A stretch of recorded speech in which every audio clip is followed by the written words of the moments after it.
इबादत का एहतिमाम करो। मेरे मुहतरम दोस्तों बुजुर्गों, इनफरादी अमाल और इबादत के जरिए से ईमान का सबूत तो हो जाता है, लेकिन ईमान में कमाल नहीं पैदा होता। दोनों में फर्क है। सबूत ईमान अलग चीज है, कमाल ईमान अलग चीज। कोई तमाम शरीयत के अहकामात की पाबंदी कर ले, लेकिन इस फरीज़े दावत को तर्क कर दे, दावत इल्लाह, जो अम्र बिल मारूफ नही अनिल मुनकर की अमली मश्क है, इसे अगर तर्क कर देगा तो वो कभी भी ईमान में कामिल हो नहीं सकता। इसलिए कि ईमान में तकमील और ईमान में कमाल और ईमान के तरक्की के लिए सबसे बुनियादी अमल दावत इल्लाह है। বলেন যে মানুষ তো মনে করে যে আল্লাহর আহকামের উপর ওঠার জন্য ইনফেরাদি আমল করা, ইনফেরাদি আমলের দ্বারা ওইটা আইসা যাবে। বলতেছেন যেটা এরকম জিনিসটা ইনফেরাদি আমলের দ্বারা আসে না, বরং এটা তো দাওয়াত ইল্লাহর মেহনতের দ্বারাই আসে। বলে ইনফেরাদি আমলের দ্বারাই তো ইমানটা সাবেত হলো দিলের মধ্যে, কিন্তু ইমানের যে পরিপূর্ণতা কামাল ওইটা তো দাওয়াত ইল্লাহর মেহনতের দ্বারা আসবে। যখন দাওয়াত ইল্লাহর মেহনত করবে তখন ওইটার মধ্যে কামাল আসবে, মুকাম্মল হবে, পরিপূর্ণ হবে। हदीस पाक के अंदर आता है कि ईमान के 3 दर्जात जो मुतय्यन हुए हैं, आला दर्जा और दरमियानी दर्जा और सबसे आखिरी दर्जा, और उसके बाद ईमान का जर्रा भी बाकी नहीं रहता। ये मेयार सिर्फ और सिर्फ अम्र बिल मारूफ नही अनिल मुनकर के जरिए से कायम किया जा सकता है, इसके अलावा किसी अमल के जरिए से नहीं। अगर कोई शख्स मुनकरात को होते हुए देखकर दिल से हाथ से रोकता है तो ये उस दिन आला दर्जे के ईमान पर फाइज है। कोई शख्स सारे अमाल करता है 24 घंटे और उसके साथ साथ होने वाले मुनकरात को अपने हाथ से रोक लेता है तो ये आला दर्जे का मोमिन। और दूसरे दिन वो पहले दिन से ज्यादा अमाल करे लेकिन हाथ से रोकने की इस्तिताअत के बावजूद जबान से रोक रहा है तो दुनिया वालों की नजर में ये पहले दिन से बड़ा मोमिन है, लेकिन कुरान हदीस की रोशनी में ये पहले दिन से ज्यादा दूसरे दर्जे का मोमिन है। तीसरे दिन वो पहले तीनों दिनों से ज्यादा, पहले दोनों दिनों से ज्यादा इबादत कर ले, लेकिन ईमान के आला दर्जे पर, सतह पर नहीं पहुंच सकता, इसलिए कि उसने तीसरे दिन गुनाहों को होते हुए देखकर सिर्फ दिल से कराहियत का इजहार किया है, लेकिन हाथ से नहीं रोका, जबान से नहीं रोका। और चौथा दिन आया, उसने पहले 3 दिनों के मुकाबले में और ज्यादा अमल में सही और कोशिश करी, मिकदार भी अमल में ज्यादा और कैफियत भी ज्यादा, लेकिन होने वाले इन गुनाहों को देखकर दिल से तड़पा नहीं, बेचैनी का इजहार नहीं किया। हाथ से रोकना तो बहुत दूर की बात और जबान से रोकना बहुत आगे की बात, बल्कि वो दिल से भी उसे कराहियत का इजहार नहीं कर रहा, तो दुनिया वालों की नजर में वो पहले 3 शख्सों से ज्यादा आला दर्जे का मोमिन, लेकिन कुरान हदीस की रोशनी में आज तो उसके अंदर राय के दाने के बराबर भी ईमान नहीं, तो उसकी इबादत कामिल कैसे हो सकती है? বলেন যে হাদিস শরীফে ইমানের 3টা স্তর ঠিক করা হয়েছে।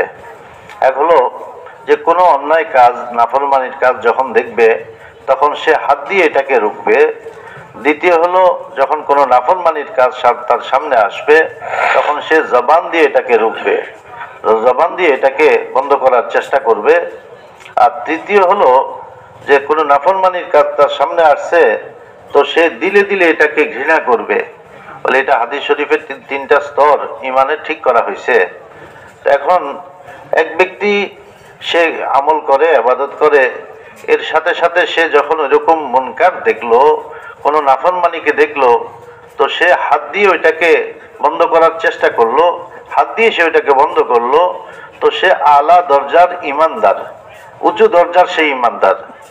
বলে দ্বিতীয় দিন দেখা গেল যে সে তো ইবাদতের মধ্যে আরো আগে বেড়ে গেছে, ইবাদতের লাইনে আরো আগে বেড়ে গেছে, কিন্তু যখন ওই যে নাফরমানি তার সামনে হইতেছে, ওই নাফরমানিটা সে দেখছে, আজকে সে হাত দিয়ে এটাকে বন্ধ করার চেষ্টা করে নাই, জবান দিয়ে বন্ধ করার চেষ্টা করছে।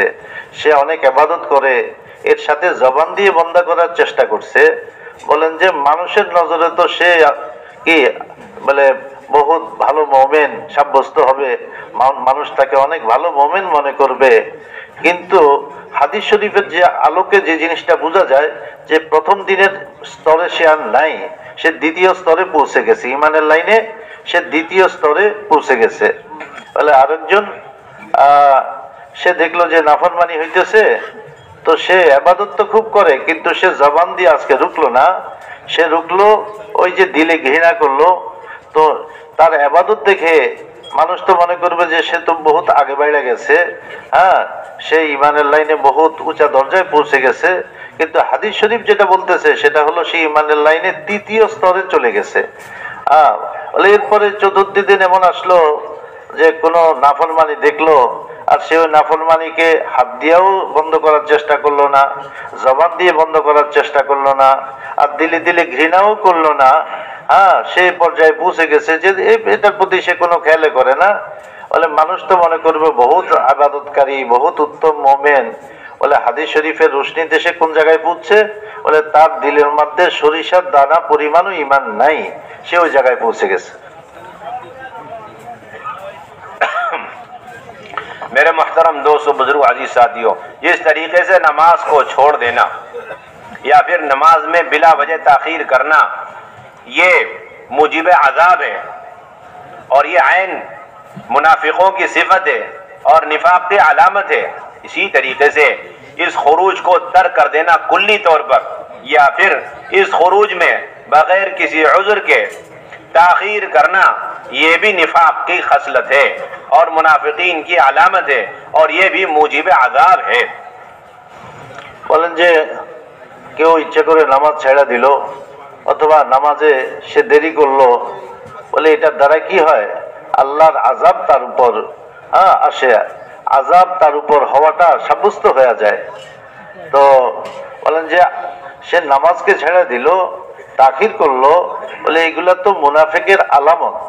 এটা যেরকম মুনাফিকের আলামত, এটার দ্বারা যেরকম আযাব আসে, এটার দ্বারা যেরকম তার উপর আযাব সাব্যস্ত হয়ে যায়, ফয়সালা হয়ে যায়, ঠিক কোনো ব্যক্তি দাওয়াতের কাজকে এরকম ছাড়লো, দাওয়াতের কাজের মধ্যে তাখির করলো, দেরি করলো, অবহেলা করলো, বলে এটাও এরকম মুনাফিকের আলামত, এটার দ্বারাই আল্লাহ তাআলার আযাব আসে।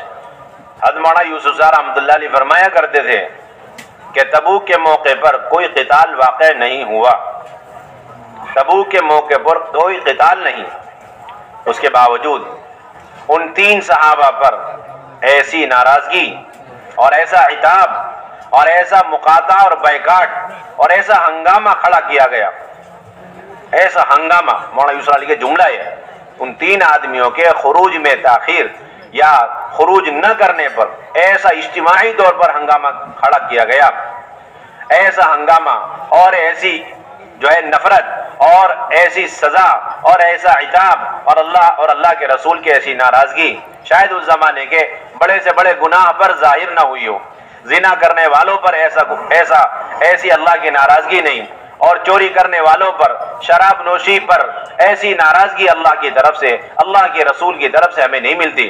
सजाएं दी गई, संसारी हो गई और उन्हें हद जिना और हद सरिका से गुजार दिया गया, लेकिन ऐसी सजा सख्त कि उनके ऊपर जमीन तंग हो गई हो, जैसा कि इन 3 लोगों पर जमीन तंग हो गई जो तबूक के मौके पर अल्लाह के रास्ते में नहीं गए। मौलाना यूसुफ फरमाया करते थे, ये सिर्फ इस बात को जतलाने और इस बात के क़यामत तक समझाने के लिए कि अल्लाह के रास्ते में ना निकलना कितना सख्त गुनाह और कितनी अल्लाह की नाराजगी का यकीनी सबब है। उम्मत के ऊपर पूरी जमीन तमाम कुशादगियों के बावजूद तंग हो जाएगी अगर उम्मत ने उमूमी तौर पर, इज्तिमाई तौर पर अल्लाह के रास्ते के निकलने को, खुरूज को तर्क कर दिया। খুব খেয়াল করে শুনি ভাই, বড় আহাম কথা, জরুরি কথা বলতেছেন যে তবুকের মৌকায়, তবুকের যে সফর ছিল, ওই সফরে ওইখানে কোনো যুদ্ধ লড়াই হয় নাই। হযরত মাওলানা ইউসুফ সাহেব রাহমাতুল্লাহ আলাইহি কথা বলতেন যে তবুকের সফরে আল্লাহ রাসূল সাল্লাল্লাহু আলাইহি সাল্লাম যে তবুকের সফর করছিলেন, ওইখানে কোনো যুদ্ধ লড়াই এগুলো হয় নাই। কিন্তু 3 জন সাহাবী যারা একটু এরকম যাইতে পারেন নাই, পিছে পড়ে গেছেন, যান নাই অথবা দেরি করছেন, যার কারণে পিছে পড়ে গেছেন, বলে তাদের উপর কিরকম এক মুসিবত আসছে। বলে কোনো জেনাকার, এরকম কোনো চোর, কোনো শরাবখোর, বলে তাদের উপরও এরকম আযাব আসে নাই, আল্লাহ তাআলার অসন্তুষ্টি আসে নাই, তাদেরকেও এরকম সংকীর্ণ করা হয় নাই, তাদের উপর এরকম মুসিবত আর হাঙ্গামা শব্দটা বলে এরকম তাদের উপর মানে একটা হঠাৎ বিপদ, একটা কঠিন বিপদ তাদের উপর আসে নাই, যেরকম আসছিল ওই লোকগুলোর উপর যারা আল্লাহর রাস্তায় যায় নাই। আল্লাহর রাস্তায় যাওয়া থেকে যারা পিছে ছিল তাদের উপর যেরকম সাজা, তাদের উপর যেরকম আযাব, আর তাদের উপর যেরকম ডাক আল্লাহ তাআলার পক্ষ থেকে আসছে, আল্লাহ রাসূলের পক্ষ থেকে আসছে, বলেন যে তাদের উপর এমন এমন শাস্তি তাদেরকে দেওয়া হয়েছে যার ব্যাপারে বলা হয়েছে ওয়াদাকাত আলাইহিমুল আরদু বিমা রাহবাত, আল্লাহর জমিন প্রশস্ত হওয়া সত্ত্বেও তাদের জন্য সংকীর্ণ হয়ে গেছে, মানে কোনো দিকে তাদের জায়গা নাই, কোনো দিকে তাদের স্থান নাই, এরকম এক কঠিন অবস্থায় তারা পড়ছে। অথচ ওই জেনাকার, ওই চোর, ওই শরাবখোর, তাকে তো শাস্তি দেওয়া হয়েছে, হাত লাগানো হয়েছে, তার উপর হয়তো দৌড়া মারা হয়েছে, বলে বাস এর উপর শেষ হয়ে গেছে। কিন্তু এদের উপর জমিন সংকীর্ণ হয়ে গেছে, এত কঠিন আযাব দেওয়া হয়েছে। এই যে ঘটনা, এই ঘটনাকে সামনে রেখে যে কথাটা বলেন বড় জরুরি কথা, যে উম্মত যদি দাওয়াতের কাজকে ছাড়ে তাহলে উম্মতের উপর এই জামানায়ও জমিন, আল্লাহর জমিন প্রশস্ত হওয়া সত্ত্বেও তাদের উপর সংকীর্ণ হয়ে যাবে যদি দাওয়াতের কাজকে উম্মত ছাড়ে অথবা দাওয়াতের কাজে তারা যদি অবহেলা করে। जो अल्लाह के रास्ते में निकलने को तर्क कर देंगे, अल्लाह उनके दिलों में मोहर लगा देंगे। इसका मतलब क्या है?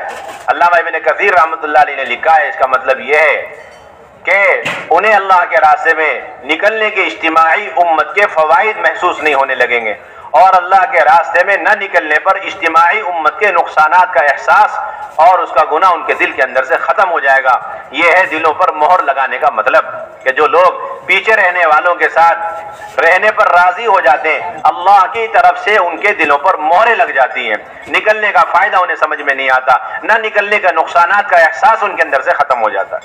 যে বলতেছেন, বলে যারা আল্লাহ রাস্তায় বাইর হওয়া থেকে বিরত থাকবে, পিছপা হবে, বলে তাদের দিলের মধ্যে মোহর লাগায় দেওয়া হবে। বড় শক্ত কথা, কঠিন কথা, যে তাদের দিলের মধ্যে মোহর লাগায় দেওয়া হবে। মোহর লাগায় দেওয়ার কি অর্থ? আল্লামা ইবনে কাসির রাহমাতুল্লাহ আলাইহি তিনি বলেন যে মোহর লাগায় দেওয়ার অর্থ হলো যে উম্মত আল্লাহ রাস্তায় বাইর হওয়ার যে ফায়দা, ওই ফায়দা তাদের নজরে আর থাকবে না, এবং বাহির না হওয়ার দ্বারাই উম্মতের যে ইজতিমাই কত ক্ষতি, এই ক্ষতিও তারা বুঝতে পারবে না, ওই অনুভূতি তাদের শেষ হয়ে যাবে, ফায়দাও তারা বুঝতে পারবে না আর ক্ষতিও বুঝতে পারবে না। এটাই হলো তাদের দিলের মধ্যে মোহর লাগায় দেওয়ার অর্থ। अल्लाह रसूल से मोहब्बत की अलामत और अल्लाह रसूल ने मोहब्बत का दावा और अल्लाह रसूल के इताअत की सबसे बड़ी अलामत अल्लाह के रास्ते में निकलना है। जब तीनों हजरात से सलाम दुआ और उनसे कता ताल्लुक का हुक्म दे दिया गया, तो हजरत काब बिन मालिक गए हजरत मिक़दाद के घर और कहने लगे, क्या तुम नहीं जानते मैं अल्लाह रसूल से मोहब्बत करता हूँ? कहने लगे अल्लाह रसूल ही जानते हैं कि तुम्हें अल्लाह रसूल से मोहब्बत है या नहीं। गोया अल्लाह के रास्ते में निकलने को ताखीर करना या अल्लाह के रास्ते में निकलने को तर्क कर देना, यह अल्लाह रसूल से मोहब्बत न होने की अलामत है। ऐसा काम तो मुनाफिक ही कर सकता है। বলেন যে আল্লাহ রাস্তায় বাইর হওয়া থেকে বিরত থাকা, এটা বড় কত শক্ত। বলেন যে আল্লাহ এবং আল্লাহ রসুলের সাথে মহব্বতের আলামত, আল্লাহ এবং আল্লাহ রসুলের সাথে মহব্বতের যে দাবি যে আমি মহব্বত রাখি, বলে এই কথা ওই সময় প্রকাশ করা যাবে যখন আল্লাহ রাস্তায় সে বাইর হবে। আল্লাহ রাস্তায় বাইর হওয়া থেকে বিরত হওয়া, আল্লাহ রাস্তায় বাইর হওয়াকে ছাড়া, এটার দ্বারা কি বোঝা যায়? আল্লাহ এবং আল্লাহ রসুলের সাথে তার মহব্বতটা যেন আর নাই, যেন ওই মহব্বত তার নষ্ট হয়ে গেছে। এই জন্য বলেন হযরত কাব ইবনে মালিক রাদিয়াল্লাহু তাআলা আনহু, যিনি ওই তিনজনের মধ্যে একজন ছিলেন যারা পিছপা হয়েছিল, তবুকে যারা যায় নাই, তিনি হযরত মিকদাদ রাদিয়াল্লাহু তাআলা আনহুর কাছে গিয়ে বললেন, আপনি তো জানেন যে আমি আল্লাহ এবং আল্লাহ রসুলের সাথে মহব্বত রাখি। তখন হযরত মিকদাদ রাদিয়াল্লাহু তাআলা আনহু বলছিলেন, আচ্ছা আল্লাহ ভালো জানেন যে আল্লাহ এবং আল্লাহ রসুলের সাথে কে মহব্বত রাখে। তা এবং বলেন যে আল্লাহ এবং আল্লাহ রসুলের সাথে মহব্বত রাখার আলামতে হলো আল্লাহ রাস্তায় বাইর হওয়া, আর বাহির না হওয়া এটা মহব্বত না হওয়ার আলামত, এবং এটা মুনাফিকিনদের আলামত। আল্লাহ রাস্তায় বাইর হওয়া থেকে পিছপা হওয়া, আল্লাহ রাস্তায় বাইর না হওয়া কার আলামত? এটা মুনাফিকের আলামত। اسی لیے امام غزالی رحمۃ اللہ علیہ فرماتے ہیں الذی حجر الامر بالمعروف والنہی عن المنکر خارج عن هؤلاء المؤمنین، کہ جو شخص امر بالمعروف اور نہی عن المنکر کو ترک کر دے وہ مومنین کاملین کی جماعت سے خارج مانا جائے گا۔ ইমাম গাজালি রহমতুল্লাহ আলাইহি বলেন যে যারা আমর বিল মারুফ, সৎ কাজে আদেশ, নাহি আনিল মুনকার, অসৎ কাজে নিষেধ করাকে ছেড়ে দেয়, বলে সে তো মুমিনদের জামাত থেকে খারিজ হয়ে গেল, মুমিনদের জামাত থেকে সে বাইর হয়ে গেল। जितने अमाल से एक मोमिन एक मुनाफिक से मुमताज हो सकता है, उनमें सबसे अहम और सबसे बुनियादी अमल जिससे खुलकर ईमान भी सामने आ जाता है और खुलकर निफाक भी जाहिर हो जाता है, वो अल्लाह के रास्ते का खुरूज है। इसलिए अल्लामा कुर्तुबी रहमतुल्लाह अलैह फरमाते हैं कि अल्लाह रब्बुल इज्जत ने एक जगह मुनाफिक मर्द और मुनाफिक औरतों की सिफत में पहली सिफत ये बयान फरमाई कि वो भलाई से रोकते हैं, बुराई का हुक्म करते हैं, और मोमिन मर्द और मोमिन औरतों की पहली सिफत ये बयान फरमाई कि भलाई का हुक्म करते हैं, बुराई से रोकते हैं। इससे बात अच्छी तरह वाज़ेह हो गई कि इन दोनों गिरोह और इन दोनों फिरकों और इन दोनों जमातों के दरमियान माबिल इम्तियाज, वजह इम्तियाज ही अल्लाह के रास्ते का खुरूज और नफर है। और जो शख्स अल्लाह के रास्ते के नफर का एहतिमाम करेगा वो ईमान और ईमानी खसलतों से आरासा होते होते मोमिनीन कामिलीन की जमात में दाखिल हो जाएगा और निफाक की खसलतों से निकलते निकलते वो मुनाफिकीन की जमात से छट जाएगा। और जो शख्स अम्र नहीं अल्लाह के रास्ते के खुरूज को तर्क कर दे, अम्र बिल मारूफ नहीं अनिल मुनकर को तर्क कर देगा, वो धीरे धीरे मोमिनीन की जमात से निकलता चले जाएगा और ईमानी खसलतों से निकलता चले जाएगा और उसके अंदर निफाक की खसलतें बढ़ती चली जाएंगी, यहाँ तक कि मुनाफिकीन की जमात में शामिल हो जाएगा। বলেন যে একজন মুমিন আর মুনাফিকের মধ্যে পার্থক্যটা কিভাবে প্রকাশ পাবে? একজন মুমিন আর মুনাফিকের মধ্যে পার্থক্যটা প্রকাশ পাবে এইভাবে যে একজন মুমিন যে সে তো আল্লাহর রাস্তায় যাবে, সে আল্লাহর রাস্তায় যাবে, আল্লাহর রাস্তায় সে চলবে, আল্লাহর রাস্তায় যাওয়াকে সে কখনো ছাড়বে না, এটা মুমিনের সিফাত।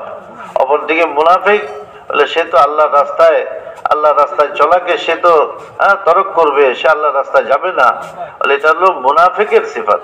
আল্লামা কুরতুবী রহমতুল্লাহ আলাইহি তিনি লেখেন যে আল্লাহ তাআলা মুমিন এবং মুনাফিকের যে কিছু আলামত বাতাইছেন, সিফাত বাতাইছেন, তার মধ্যে এই কথাটা উল্লেখ করছেন যে মুনাফিক তো ওই সমস্ত লোক, বরং তাদের যে সিফাতগুলো বলছেন, তাদের যে অভ্যাসগুলোর কথা বলছেন, তার মধ্যে প্রথম যে কথাটা আনছেন যে তারা সৎ কাজে অসৎ কাজে কি করবে? হুকুম করবে, আর সৎ কাজে নিষেধ করবে। সৎ কাজে তারা বাধা দিবে, সৎ কাজে তারা বাধা দিবে, আর অসৎ কাজ করার জন্য কি করবে? মানুষকে তারা তরগিব দিবে, হুকুম দিবে, অসৎ কাজের দিকে মানুষকে চালানোর চেষ্টা করবে। এটা হলো মুনাফিকের আলামত। আর মুমিনের আলামত কি? বলে মুমিন সৎ কাজে আদেশ করবে আর অসৎ কাজে নিষেধ করবে, এটা হলো মুমিনের আলামত। ওরা অনেকগুলো আলামত বাতাইছেন, তার মধ্যে আলামতগুলো প্রথমে আনছেন, প্রথমে এগুলো উল্লেখ করছেন। তো বলেন যে একজন মুমিন যখন সে সৎ কাজে আদেশ করতে থাকে, অসৎ কাজে নিষেধ করতে থাকে, এই কাজ করতে করতে ওই মুনাফিকের ওই যে আলামতগুলো এইগুলা তার মধ্যে আর আসবে না, সে মুমিনদের অন্তর্ভুক্ত হয়ে যাবে, খাঁটি মুমিন হিসাবে সে সাব্যস্ত হয়ে যাবে। আর যে ব্যক্তি সৎ কাজে এরকম ভাবে আদেশ করবে না, অসৎ কাজে নিষেধ করবে না, বরং উল্টা করবে, যা অসৎ কাজে আদেশ করবে, সৎ কাজে নিষেধ করবে, এরকম করতে করতে এক পর্যায়ে সে মুমিনের সিফাত থেকে বাইর হয়ে যাবে, সে মুনাফিকের অন্তর্ভুক্ত সে হয়ে যাবে। लोगों ने ये समझ लिया है कि तबलीग में निकलना सिर्फ कलीमे नमाज के सीखने के लिए है। लिहाजा एक बहुत बड़ा तबका है जो अल्लाह के रास्ते में उतना ही वक्त लगाता है जितना कि वो कलीमे नमाज सीख लें, और उसके बाद समझते हैं कि हमारे इस तबलीग में निकलने का मकसद हासिल हो चुका। उसके बाद समझते हैं अब अगर न निकलो कोई नुकसान की बात नहीं है, और समझते हैं कि फितनों का दौर है, फितनों के दौर में कलीमा नमाज सीख कर अपने घरों में रहो और अपने आमाल की पाबंदी करते रहो, ये फितने से बचने का रास्ता है।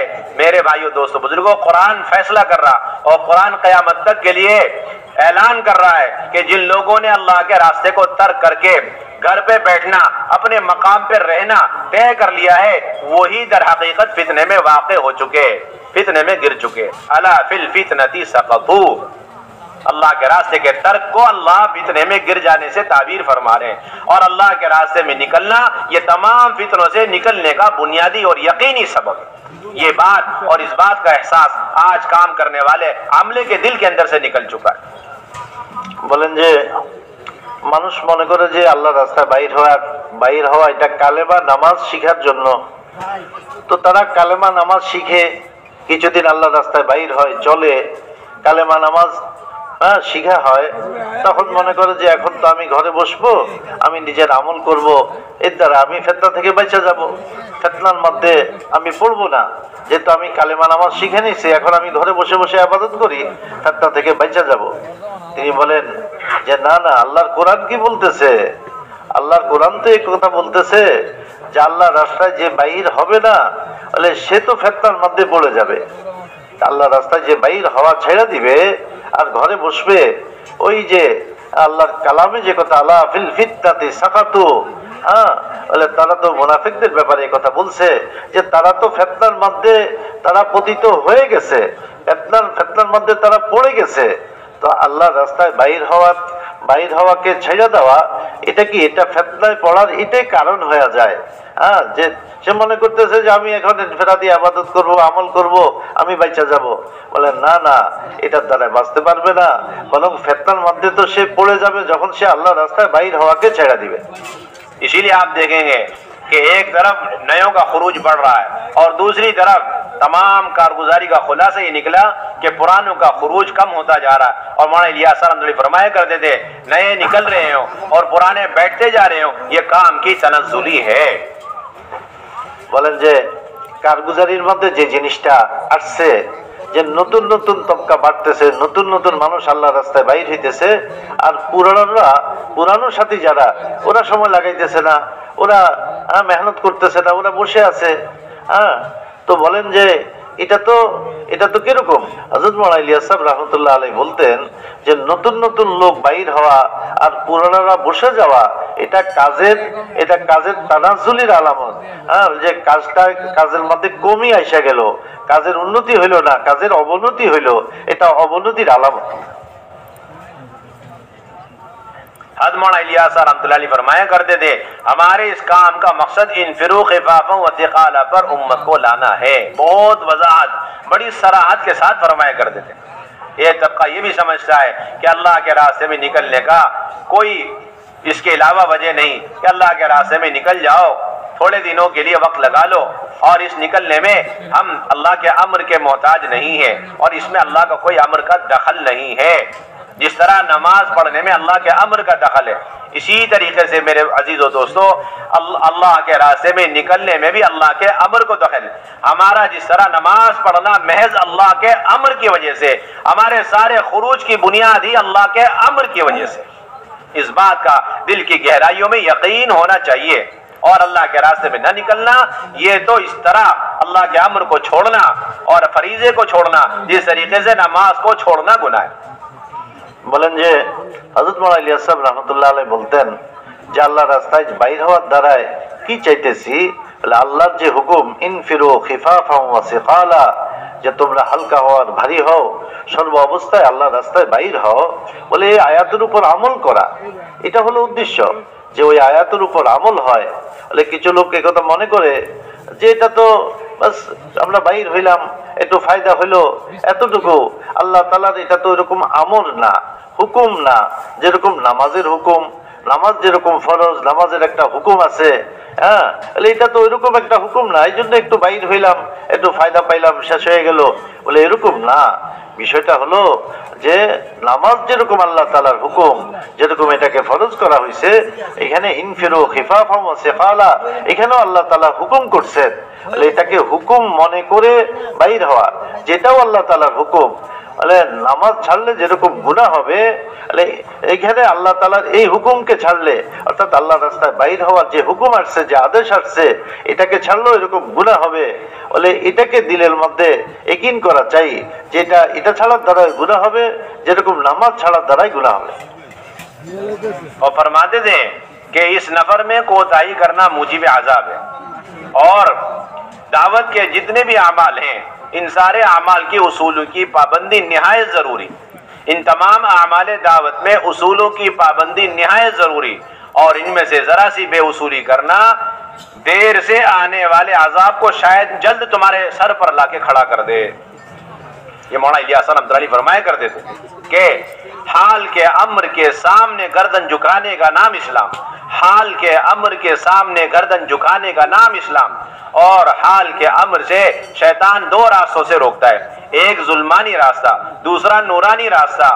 ظلمانی راستہ یہ ہے کہ اس وقت کسی گناہ میں مبتلا کر کے حال کے امر سے ہٹا دیتا ہے، اور دوسرا نورانی راستہ یہ ہے کہ کسی چھوٹے عمل میں لگا کر اس وقت کے بڑے عمل سے اسے روک دیتا ہے۔ یہ چھوٹے چھوٹے عمل کر کے سمجھتا ہے کہ میں بہت بڑا عمل کر رہا، پھر فرماتے تھے کہ میں پوری طاقت قوت سے کہتا ہوں اس وقت حال کا سب سے بڑا امر اور سب سے بڑا فریضہ وہ فریضہ دعوت اللہ ہے، اور فریضہ دعوت اللہ میں کمی کوتاہی کا بدل بڑی سی بڑی عبادت نہیں بن سکتی۔